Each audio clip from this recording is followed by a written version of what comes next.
Gostaria de estar saudando a todos meus amados e queridos irmãos, amigos e ouvintes da Palavra de Deus, com a gloriosa paz do Senhor Jesus, também aqui para os nossos jovens, né? Jovens, sois forte. Estamos aqui, seja bem-vindo ao nosso canal. Se você ainda não se inscreveu, você pode estar se inscrevendo, acionando o sininho, para que a cada programação você venha receber a notificação, tá bom? Jovens sois forte. Vamos conhecer aqui mais uma lição dessa feita, a lição número 7, que diz o tema: proteção contra a insensatez. Estamos aqui nesse quarto trimestre, né? Considerando alguns versículos, né? Do livro de sabedoria, o livro de Provérbios, né? E que dentro desses versículos, ou alguns versículos, um conjunto de versículos, acaba trazendo lições para a nossa vida. Tivemos visto aí vários conselhos, né? Que o professor aqui, né? Tem trazido como o caráter de proteger, né? De resguardar-nos. E agora, não diferente das aulas que já vimos, agora é a proteção contra a insensatez, loucura e assim por diante, tá bom? Então vamos estar orando primeiramente, Pai, em nome do Senhor Jesus. Colocamos, Senhor, na tua santa e gloriosa presença. Pedimos, Senhor, perdão dos nossos pecados, temos cometido. E queremos te agradecer, Senhor, por esta rica oportunidade de estarmos mais uma vez aqui, juntamente com cada jovem, com cada irmão, amigo e ouvinte da palavra de Deus, para estarmos conhecendo mais um conteúdo que será tratado em sala de aula no próximo domingo, Pai. Ser conosco durante esse período, esse percurso. E dai-nos graça, dai-nos entendimento, dai-nos sabedoria. Senhor, faz isso durante todo esse período ainda que seja, né, o seu objetivo. Tomamos apenas o conhecimento do conteúdo, que já é de bastante valia para cada um de nós. Pai, em nome do Senhor Jesus, é o que nós oramos, já te agradecemos por tudo. Amém. Vamos estar aqui abrindo o PowerPoint, como é de costume, né? Proteção contra a insensatez. O texto principal diz: mas a sabedoria que vem do alto é primeiramente pura, depois pacífica, moderada, tratável, cheia de misericórdia e de bons frutos, sem parcialidade e sem hipocrisia. É claro que, se tratando aqui, no caso do texto contexto de Tiago, essa sabedoria, já que ela vem do alto, ela vem de Deus. Então, oxalá o Senhor nos desse entendimento em cada uma dessas classificações, né, que compõem, né, a sabedoria do alto, pura, ou seja, a sabedoria cujos princípios são salutares, bons, pacífica. Não é aquela sabedoria que quer impor, mas aquela que é válida. Porém, só chegaremos a esse entendimento quando na prática. Porque falar de sabedoria é falar de prática, de pôr em prática em determinadas ocasiões, né, o conhecimento da palavra de Deus, né, em nossas vidas. E para isso precisamos receber do Senhor essa sabedoria que Ele dá deliberadamente a todos quanto pedir. Diz também que ela é moderada, ou seja, ela não é polêmica, não é para criar polêmica, não é para discutir, é tratável, ou seja, é algo que vale a pena ponderarmos, considerarmos. Isso se nós estivermos, meu caro jovem, no que é voltado ou com atenção para o que diz a palavra de Deus, então logo haveremos de ter por certo que ter essa sabedoria, compreender, aprender com o Senhor, tê-la em nosso coração, certamente ela será benéfica para cada um de nós. Olha só, cheia de misericórdia e de bom fruto. Não é uma sabedoria egoísta, não é uma sabedoria do mal, não é uma sabedoria que quer promover os seus interesses através de planos astutos, situações astutas e por aí vai, malícias e aí por diante. Sem parcialidade e também sem hipocrisia. Resumo da lição: uma vida de sabedoria tem a moderação como antídoto contra uma vida insensata. Contra uma vida insensata, ou seja, uma vida sem equilíbrio, sem norte, tomando atitudes às cegas. Não, essa não faz parte dessa sabedoria. Ela age com moderação. Agir com moderação é considerar os passos em que vamos dar. Isso é moderação. Moderação é considerar em cada momento da nossa vida qual a melhor escolha a fazer, qual a melhor atitude a ser tomada. Tudo isso envolve essa sabedoria que nos seria, por certo, muito peculiar a desejarmos, a buscarmos em Deus esta sabedoria. Porque a palavra do Senhor diz que a sabedoria do homem, e do mundo, ela é loucura. E Deus até confunde essa sabedoria. Por quê? Porque é uma sabedoria envolta de maus frutos, impura, sem qualquer paciência. Quando fala que tem qualquer pacificação, é imposta, tudo isso envolve a questão, da sabedoria do mundo. Por isso, aprove, oxalá seja isso o nosso desejo. Estamos alimentando o nosso coração com a sabedoria de Deus, pela qual encontramos, não só nesse versículo de Tiago, mas que ela se refere a todas as Escrituras. Paulo até diz para Timóteo, para que ele exercitasse a questão, da palavra de Deus, do conhecimento da palavra de Deus, que é a sabedoria para a salvação. E tudo aquilo que Timóteo tinha já em mente e conhecimento, Paulo disse que era para ele guardar como um bom depósito para o seu trabalho ministerial, como também para a sua própria vida. Texto bíblico, Provérbios 9, de 1 a 6, 13 a 18. A sabedoria já edificou a sua casa, já lavrou as suas 7 colunas, já sacrificou as suas vítimas, misturou seu vinho e já preparou a sua mesa. Já deu ordem às suas criadas, já anda convidando desde as alturas da cidade, dizendo: quem é simples, volte-se para aqui. Aos faltos de entendimento, diz: vinde, comei do meu pão e bebei do vinho que tenho misturado. Deixai os insensatos e vivei, e andai pelo caminho, olha só, do entendimento. A mulher louca é alvoroçadora, é louca e não sabe coisa alguma. Nessa, quer dizer, louca, sabe coisa alguma.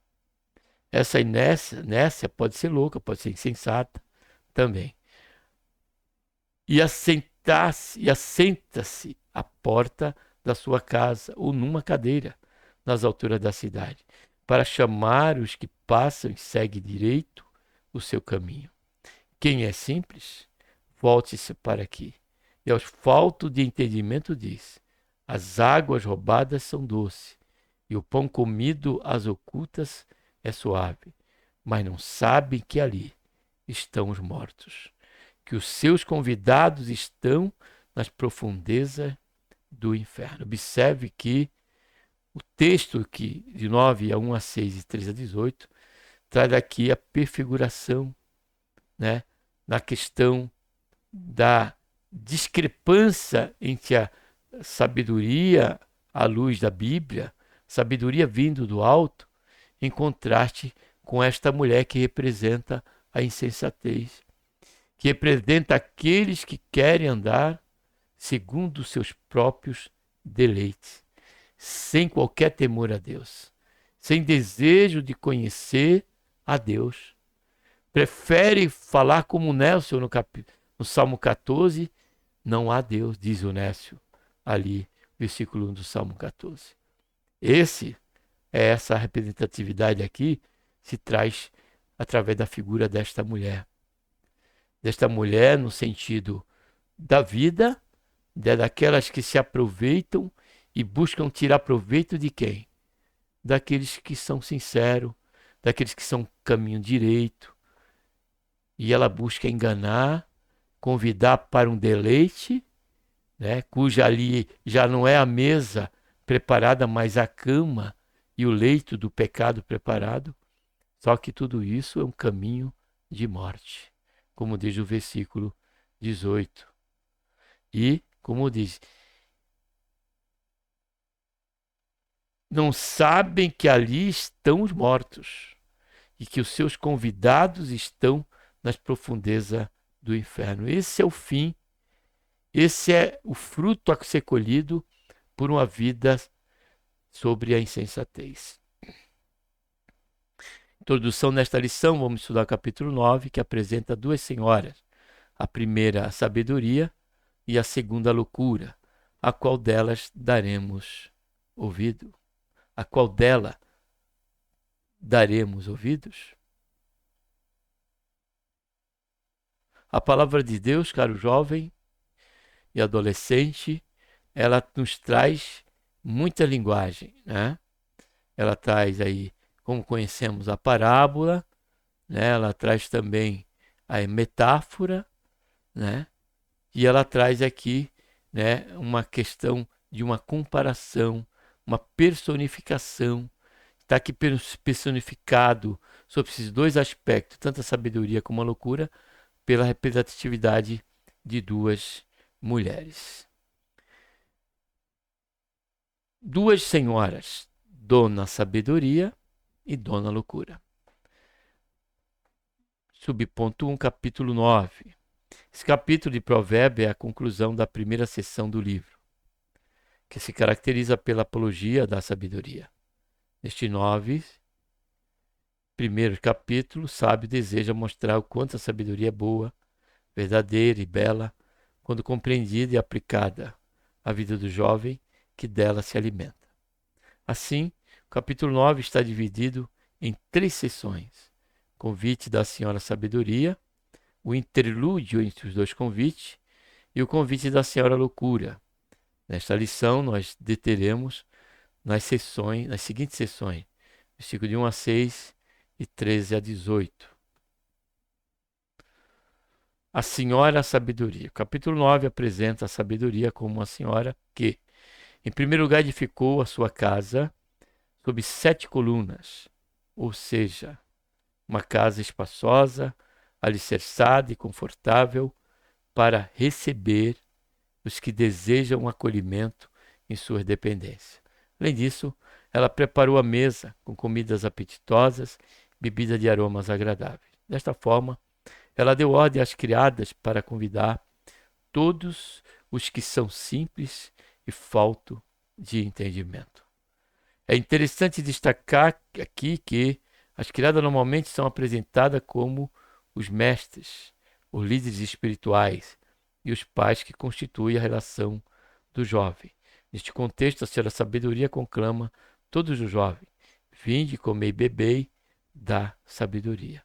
Quem aceita esse convite abandona a insensatez e caminha pela tira do direto ao entendimento. A tira direita do entendimento.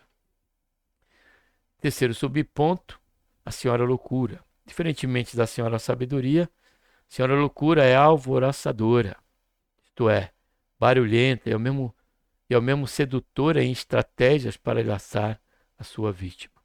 Diferentemente da sabedoria, ela é falta de entendimento, não tem bom senso nem respeito pelas coisas de Deus.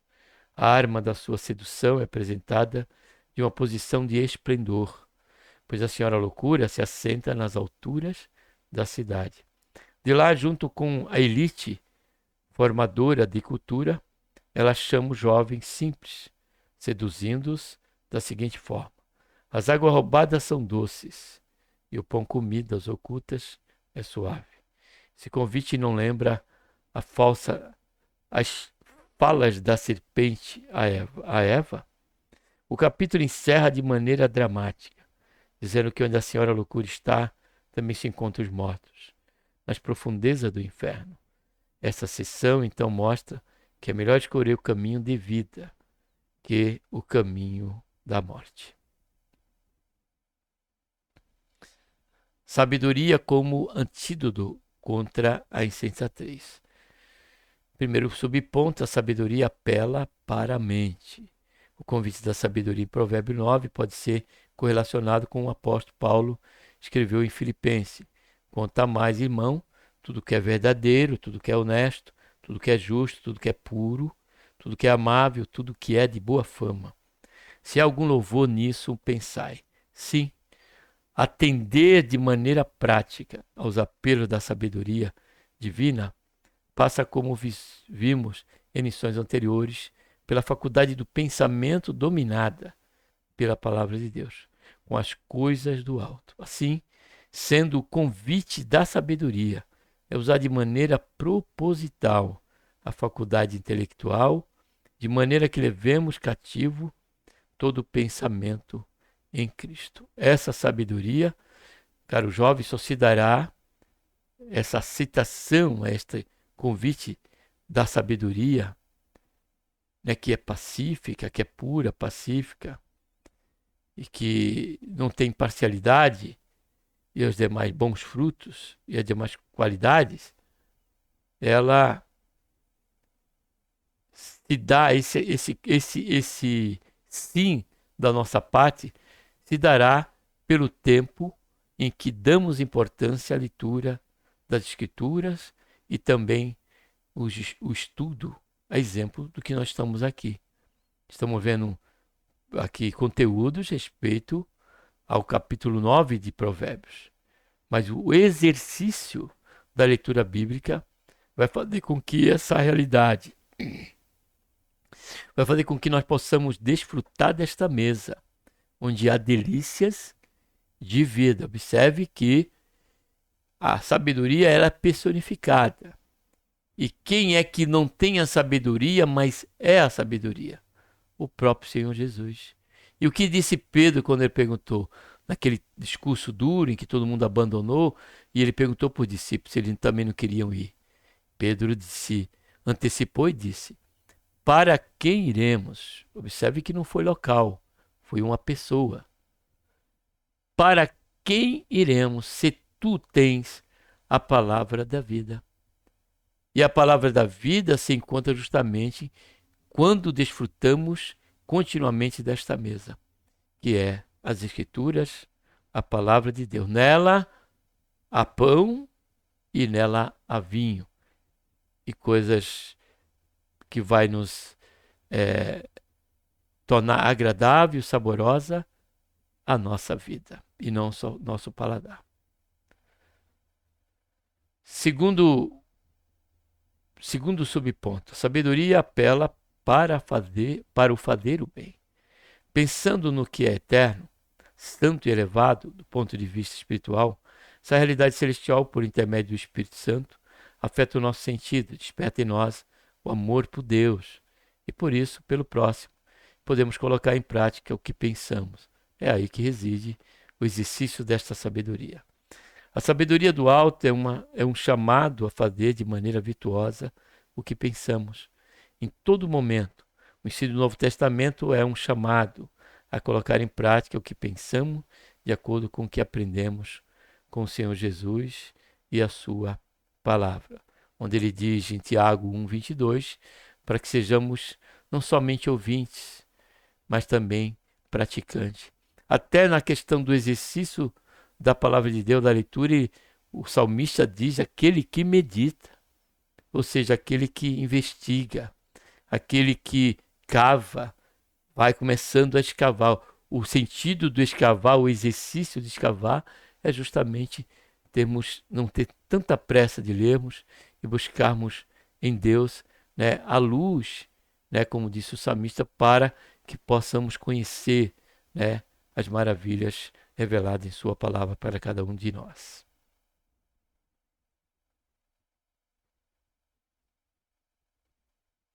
Assim sendo, o jovem cristão não é chamado para viver meramente de acordo com seus sentidos ou instinto. Por isso que Paulo diz, né, considerando a Timóteo, fugir do desejo da tua mocidade. O jovem cristão é convidado por meio de uma vida. Deixa eu voltar aqui. Terceiro subponto: a vida cristã é um caminho de sabedoria. O Novo Testamento nos ensina que a vida cristã é um caminho de pensar e de fazer o bem. Por isso é o caminho de sabedoria, mas uma sabedoria que vem do alto. Assim sendo, o jovem cristão não é chamado para viver meramente de acordo com seu sentido ou instinto. Jamais. Não. O jovem cristão é convidado, por meio de uma vida sob a direção do Espírito Santo, a ponderar suas escolhas à luz da palavra de Deus, de modo que ele se encontre em fidelidade com Cristo e sua causa. Por isso, diretamente, diferentemente de um caminho de sensatez, a vida cristã é um caminho de sabedoria, moderação e temperança. Então, o que Deus espera de você, caro jovem, deixa eu abrir aqui a escritura que eu não abri, vamos ler Salmo 119, versículo 9, que fala diretamente do desejo de um jovem. Quando nós lemos aqui no Salmo 119, versículo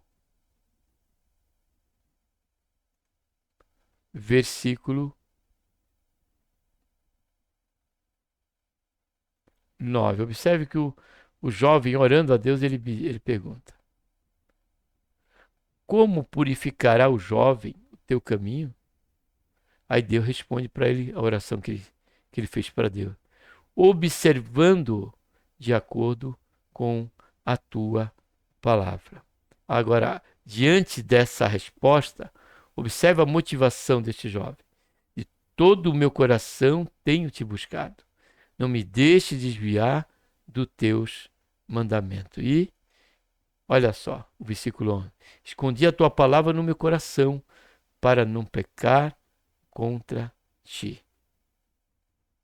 Então, logo, é a palavra de Deus, né, a fonte da sabedoria, orvalhada pela oração, pedindo ao Senhor: dai-nos sabedoria e ensina-nos a compreender a tua palavra.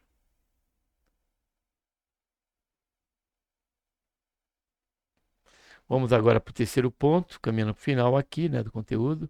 A loucura como comportamento desvairado. A loucura como comportamento desvairado. Observe que a sabedoria, aqueles que as têm e vivem sobre esse aspecto da total dependência de Deus no que diz respeito à sua palavra, né, ela tem o seu comportamento.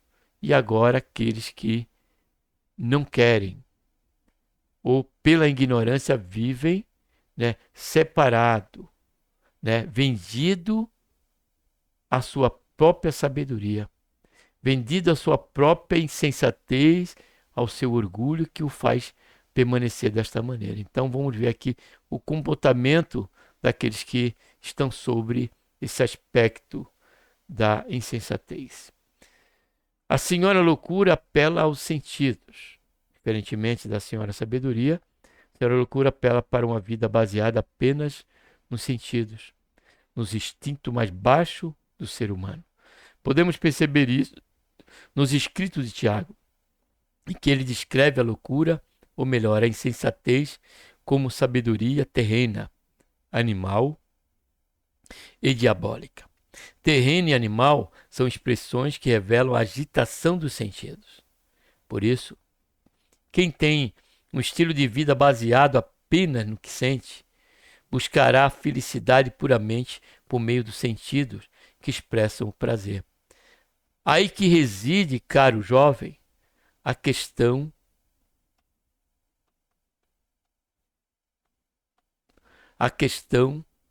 da loucura.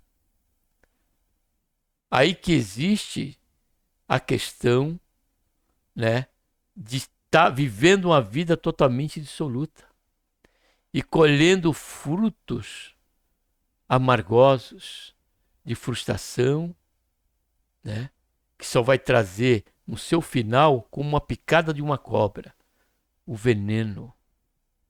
O veneno da insensibilidade e da realidade do dano em que, se não se encontrar, está a caminho dele. Essa é o comportamento da insensatez. Mas tinha algo que eu ia dizer aqui e me fugiu a mente. Deixa eu ler aqui novamente. Por isso, quem tem um estilo de vida baseado apenas no que sente, buscará a felicidade puramente no meio do sentido que expressa o prazer.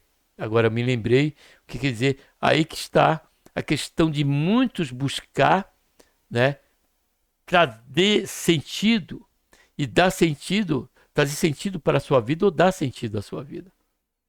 Então, o sentido e o instinto daqueles que estão separados, né, desconectado dessa sabedoria que vem do alto, ela passa a buscar preencher esse vazio através de diversos caminhos, né, dos jogos, dos vícios, né, da busca do reconhecimento, né, da popularidade e tantos outros caminhos que se envolve, que estão envolvidos somente os sentidos. Sentidos esses enganosos, que nunca chegam a dar o devido prazer. Onde temos vários testemunhos de pessoas que ainda que tinham toda a condição de se debruçar sobre esses prazeres por conta da sua condição, são pessoas que acabam entrando em depressão, em opressão e tirando até mesmo a sua própria vida. Por quê? Porque o caminho que trilhou era um caminho de loucura, era um caminho de insensatez. A válvula motivadora era o seu coração, em que a Bíblia diz que é mais perverso do que todas as coisas. Então, caro jovem, aproveite, né, a sua tenra idade para que você possa ter uma vida realmente com prazer salutar. Porque Deus, ele não condena o prazer, desde que ele esteja dentro de um aspecto daquilo que é saudável, daquilo, como diz Paulo, Filipenses 4:8, aquilo que é verdadeiro, aquilo que realmente tenha louvor, né, que não venha nem prejudicar você nem a ninguém, não tenha o seu lado enganoso, mas tenha o seu lado, né, sincero. Então que você possa pensar nisso, no sentido jamais poderão ser um fundamento, mas sim a verdadeira sabedoria. Viver a vida levando em conta apenas o sentido, do ponto de vista bíblico, é viver de maneira louca, alvoroçadora e insensata. Segundo subponto, comportamento pecaminoso versus moderação cristã. Viver um estilo de vida baseado no instinto, na maioria das vezes, pode até ser hipnotizante.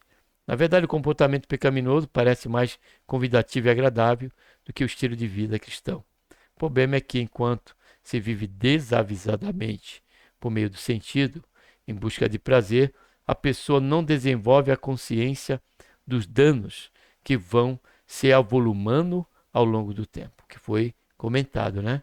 A ilusão de que é mais fácil viver pecaminosamente, logo será desfeita quando desceu a chuva e correr o rio, e assoprar o vento, combater aquela casa. E caiu e foi grande a sua queda. A ilusão é a ilusão. Esse é o veneno da serpente. E a isso muitos jovens, né, têm sido, infelizmente, picado por este veneno, que é o veneno desta cobra representada pela mulher aí, que é a insensatez e a loucura. Terceiro subponto, a vida moderada é proteção para a alma. O livro de Provérbios faz um apelo, tal qual o mesmo que o nosso Senhor fez no Sermão do Monte. Ao jovem cristão, para que construa a sua vida sob uma premissa verdadeira, elevada e segura. Por isso, na fé cristã, a vida de moderação é uma das mais importantes virtudes que devemos desenvolver em nosso trajeto com Cristo. Assim sendo, é sabedoria proferir no lugar Assim sendo, é sabedoria preferir no lugar da sujeira a pureza, no lugar da confusão a paz, no lugar do desvario a moderação, no lugar da falta de trato com as pessoas ser bem tratável, no lugar da cólera a misericórdia, no lugar dos maus frutos os bons frutos, no lugar da hipocrisia a autenticidade cristã. Uma das consequências de uma vida de moderação cristã é a verdadeira felicidade. Por isso que o salmista disse: bem-aventurado aquele que medita na palavra de Deus de dia e também de noite. Concluindo, nesta lição vimos que a Senhora Sabedoria simboliza a vida com Cristo, em que a moderação é uma virtude a ser buscada e vivida, e que a Senhora Loucura simboliza a vida insensata, baseada apenas nos apelos dos sentidos para uma vida desregrada e descompromissada com os valores do reino de Deus. Busquemos, portanto, a vida moderada, em que a sabedoria que vem do alto se manifeste a todos os que estão ao nosso redor.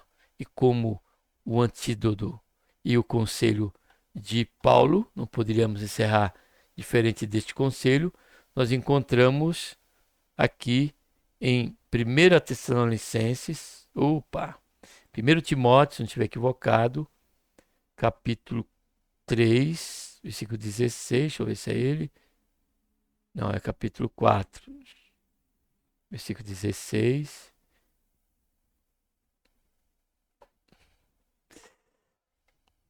Então, é 2 Timóteo. Deixa eu ver aqui. Capítulo 3, capítulo 4, né?